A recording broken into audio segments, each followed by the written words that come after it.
Wanaona unasifu na wanajua kabisa hili ni geti, inatakiwa aje mtu afungue. Sasa wewe usiache kusifu kwa sababu wao wanatafuta mtu kufungua mlango. Mlango unaotegemea sifa hautafunguka kile mtu anafungua. Sinirudia tena wangu. Kwa hiyo wakati wao hawakuelewi maamuzi yao hilo. Huyu mbona anafunga sana? Huyu mbona anakesha sana? Huyu mbona anatoa sana na fizika? Huyu mbona anakaa sana kanisani usiku na mikesha atakonda? Sawa, wasikuelewe na wasikuelewe tena. Wanasema ukiona wanadamu hawakuelewi ila Mungu anakuelewa, endelea kukomaa. Narudia tena, ikiwa wanadamu hawakuelewi ila Mungu anakuelewa, endelea kukomaa. Kwa sababu kuna wakati itachukua muda watu kuelewa. Ile akachukua miaka 5, miaka 3, miaka 10, lakini siku watakayoelewa, Musa huyu hapa. Yesu huyu hapa. Wanaelewanga mambo yakisha tokea, hawaelewani wakati unafanya. Wao hawaelewi. Unakesha peke yako, unaomba huko kazini, unaomba huko kwenye ofisi, unaomba huko na hawaelewi. Na bahati mbaya, mtu mwenye tabia mwilini hawezi kuelewa mambo ya roho. Si Biblia inasema mwenye tabia asili hawezi kupokea mambo ya Mungu na asitegemee.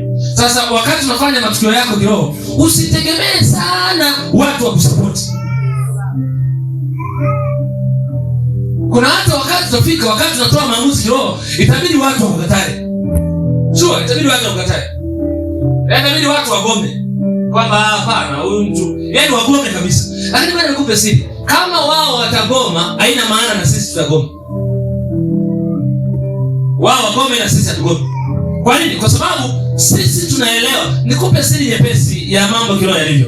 Ukielewa njia ya bahari iko wapi, usishtuke na watu wanapolia wakati wanatafuta njia. Waenda wafika wakati umeshika fimbo unanyanyua ili upate njia. Wakasema huyu jamaa ni moyo, inatakiwa tafute mbao atengeneze wote.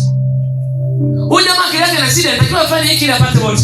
Sasa nisikilize. Yaani wewe kutafuta boti ili sisi tupande twende ng'ambo, haina maana tutafika, kwa sababu na kiboti kinaweza kupigwa na mawimbi tukazama. Kwa hiyo wakati hawatuelewi tunapotafuta njia kwa kunyanyua fimbo au kwa kunyosha mikono kama tulivyoambiwa, wao hawatuelewi ila njia ndio inatokea. Shika naongea na mtu mmoja hapo. Yaani ni wao ndio hawatuelewi ila njia ndio inatokea. Tunapofanya biashara, tunapofanya mambo yetu kiroho, kuna muda unaweza kuona kabisa, mbona hapa kama watu wananiona nazingua? Acha waone nazingua. Ila hakikisha tu Mungu anakuona uko sawa. Yaani kuna muda hata watu nimekuwa wanaweza kuelewa. Mimi nilifika level fulani ya kiroho ambayo ilikuwa ngumu kidogo. Sasa tena mimi bora wewe ndugu zako, mimi walikuwa wanaelewa watumishi wa Mungu. Watumishi wa Mungu kabisa walikuwa wanaelewa kwamba huyu jamaa sasa amekuwa ni too much. Hatuelewi. Wengine wananikimbia. Tumishi hivi kwa ndio studio katoa ushuhuda huko kwa jina. Wananikimbia. Yaani nakuja hivi tunakutana uso kwa uso, anakimbia. Yaani tumishi wa Mungu. Sasa niuliza nini?